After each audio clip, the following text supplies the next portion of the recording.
Hey there, this is Dara Connolly, your fearless confidence coach who helps you speak up to be heard, kick fear to the curb, and be TEDx confident.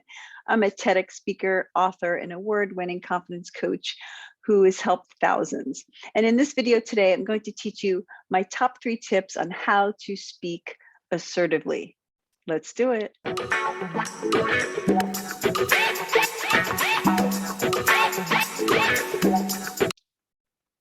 All right, let's jump right in because for many years, I remember in my 20s and 30s, I was working in corporate and I would constantly get talked over. I was very timid, shy, and I just was not speaking with assertiveness. And it was really frustrating for me. I wasn't heard in meetings. I would get passed over for promotions. I was the soft-spoken girl. When they were initially doing a round of layoffs, I'd be one of the first to go because I was easily disposable. And that's actually what began my movement to help other women speak up to be heard and kick fear to the curb, because I wanted to help you who is out there who maybe works in a corporate environment, a male dominated industry, and you're tired of getting talked over and feeling like assertiveness is not being, you're not being heard, you're not being respected. So my first of the top 3 tips I want to give you today is number 1, to speak directly. This is direct communication style where we are no nonsense, not going to be emotional. We're going to be very factual in our language. So this works whether or not you're a parent and you need to get your kids to listen. It's simply speaking directly into the situation, like, I need you to pick up your clothes right now. Or in a work environment, you're giving someone a specific action of what you need them to do. So let me give you some examples to make this real life, okay? So direct communication is using simple phrases, concise and short sentences work better than longer. So let's say you're in a corporate environment and you have a coworker that often dumps their projects on you. You're nice and they tend to take advantage of you, but you've had enough. And assertiveness is needed in this situation to set a boundary and say it's not okay, because they think the more they can do this, that you won't mind. You've always said yes in the past. And you're just like, give me a friggin' break. No, it's not okay, but they're not hearing your no. So what I want you to do is speak very directly to them, no blaming them. Right? There's no you statements. You always do this to me. You always expect I'll finish this for you. You always wait till last minute and you come to me to bail you out. That's blaming language. We're not going to do that. We're going to speak directly and also not get emotional. When we raise our voice or get angry or show emotions, we lose our power. As a confidence coach, I could tell you that to me, the words assertiveness and confidence are interchangeable. They both work the same. If you can show assertiveness, you're also showing confidence. So here's how I want to teach you how to do this. If you've heard me say this before, then pay attention, because it's a very powerful tool. When we want to speak with assertiveness, we use the DIS, D-I-S acronym. DIS stands for direct, I, and specific. So the direct is the way you speak to someone. You say their name, you look right at them, say, John, I need you to hear me, or I need you to understand. I'm just as busy as you. I can't get this done. We use an I need statement, because when we're speaking this way, it lets the other person know we're not blaming them, we're telling them what we need. Short, direct statements. Get to the point as quickly as you can. And the S is give a specific action. How about we divvy up the projects and do it together? Or what's even more powerful than that and even more assertive would be, John, I'm just as busy as you. I would like it if you would stop dumping your projects on me. So when you have a situation where you need to speak up to someone, think how quickly, in as few words as possible, can you get the point across?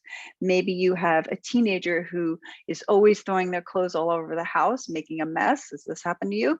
Then you get specific to them and get to the point of what the action is you want them to do. So we could say, Amber, I need you to pick up your clothes and put them in the laundry. See, there's power in the words we use. I didn't say, Amber, you're always making a mess and you expect me to pick it up. That's going to engage the person to get defensive. So we work it the other way. We say their name to get their attention, be direct. We say an I need statement and give a specific action of what you want them to do. When you speak in this way, people will notice. This is really important. So tip number 1 is to be direct, speak in a direct way. Okay, tip number 2 is to stay calm. Calm. A lot of the years of coaching clients on how to speak up in relationships or in the boardrooms, what happens is clients will tell me, oh, I was just so angry and I shouted back or I wrote back in that nasty. No. Stay calm. The calmest person in the room has the most power. So what I want you to do is stay calm and repeat the last line you just said. So if you follow the DISC formula, direct, I need, and specific, then you repeat the specific action you just said. So if we're speaking to our teen daughter who's making a mess and we say, Amber, I need you to pick up your clothes and put them in the laundry. I don't want to, Mom. I don't have time. I'm busy. I'm going out. I got to do all this stuff. Amber, put them in the laundry. Repeat the last line. If you're at work and your coworker's dumping projects on you, or you're in a meeting and they're like, hey, Dara will do it. She has time. John, I need you to understand I'm as busy as you are. We can divvy up the projects. Dara has time. Let her do it. John, we can divvy up the projects. See, stay calm and repeat the last line. I'm not going to meet their level of aggression if they're being rude to you. I'm not going to shout back. No need for that. Hold it all together. And even say it with a smile to show that you are in control. If you can use a smile and speak with assertiveness, now you have them, because you're going to throw the other person off guard, especially if they're trying to see you get razzled, right? So hold the calmness and hold your confidence. Really important. Remember, assertiveness is calm. Assertiveness is firm. It's not yelling. It's not shouting. It's not cursing. It's not threatening. It's a firm, calm, direct language. No need to raise your voice or get angry or take it to that level. We don't want to stoop to that level. So when we think about a situation where we need to speak up, family members, does that happen to you? They're the people that test your buttons. You get guilted into situations. You need to show assertiveness. You get the phone call from your mom. She wants you to come over. They're having a big Thanksgiving dinner. You're busy with your family. You've already made plans, and you get the guilt trip. Assertiveness. Use the DIS system. Number 1 is be direct. Mom, then the I. I need you to understand I have plans. And then be specific. I can come over on Tuesday. You get the guilt trip back, but you never come over. This is important. I haven't seen you in a long time. I'm getting older. How long is it going to be until you visit me? Mom, I can see you on Tuesday. Stay calm and repeat the next line. Okay, now this is a good time to remind you that you're going to want to hit that subscribe button and hit the bell so you're notified when I publish new content. And if you haven't yet grabbed my free confidence tips, go ahead and click the link below so you can get those right away, because they're going to blow your mind. All right, now let's go on to tip 3. And tip 3 is, this is really important. You're not going to want to miss this tip.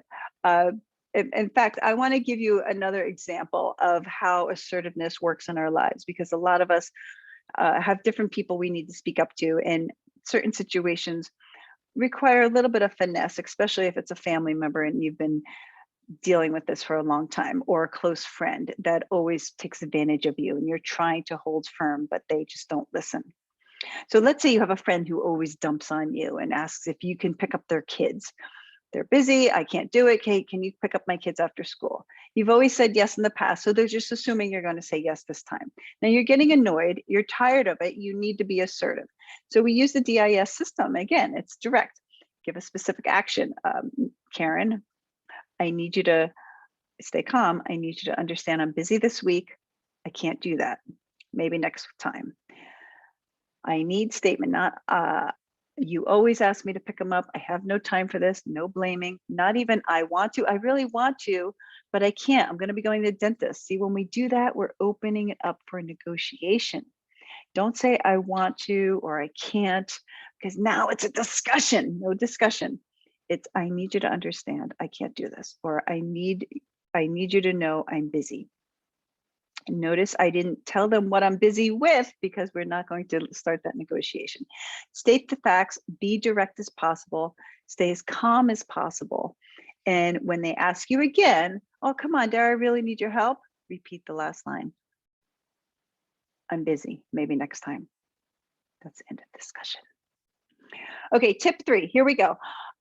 Most of us get this wrong because we stress over the words, and words are very important. If you focus on the formula, that'll get you through it. But what else do I want you to do is focus on your body language. Did you know when we talk to body language experts, they tell us that only 15% of our communication is verbal. Only 15%. So the other 85% is nonverbal. That means people are listening more to how you say it than what you say. So let's break this down, because this will help you whether you're on a job interview or exuding confidence, whether it's on the phone or in person. So when we think about our non-verbal communication, we're talking about our tone, the way we say things, our volume, being loud enough to be heard but not shouting, important, keep calm, the way we say it with a smile to convey kindness, not threatening, and also the cadence and the pace of which we're saying, because assertiveness is being heard. If you speak too quickly, rush through your words, or mumble it, it's not going to have the same effect. So start thinking about the nonverbal way you say things. Take it a step further, we think about how we're holding ourselves when we speak. Do we have open posture? Are we showing confidence? And are we keeping the eye contact to engage? So now that I've taught you 3 tips on how to speak assertively, you're going to want to watch my next video, which is how to speak your mind and be assertive. So I know you're going to love my club that I've posted below, where I post videos on how to not only speak with assertiveness, but exude body language confidence and overcome fear, to speak on a stage and take it to the next level. So take a look below at the link for DaraConnollyCLUB. And in the meantime, you are amazing.